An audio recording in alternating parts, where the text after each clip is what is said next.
আজকে আমি বাটা করব পটল, পাকা পটল বেটে রান্না করব। তার জন্য আমাকে পটলগুলোকে ধুয়ে তুলে নিতে হবে, ভালো করে কেটে নিয়েছি। এর সঙ্গে লাগবে আমার কাঁচা লঙ্কা আর রসুন।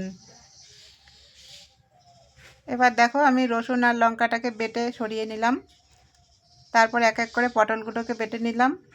দেখো পটল বাটা হয়ে গেছে। এদিকে আমি একটু বাদামও খেয়ে নিলাম, সামনেই বাদাম রাখা ছিল, কাঁচা বাদাম। এই দেখো কড়াইটা গরম হয়ে গেছে, তেল ঢেলে দিলাম এতে।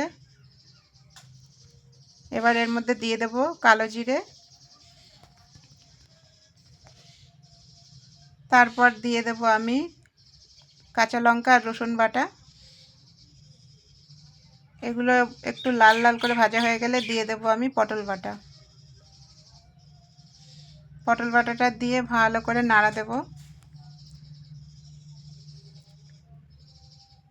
এর মধ্যে দিয়ে দেব আমি হলুদ আর দেব নুন।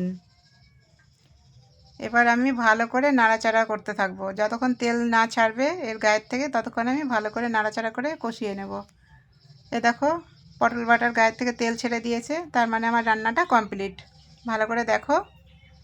তা তোমরা কারা কারা পটল বাটা খেতে ভালোবাসো অবশ্যই কমেন্ট করে জানিও। আজকে তাহলে আসি, টাটা।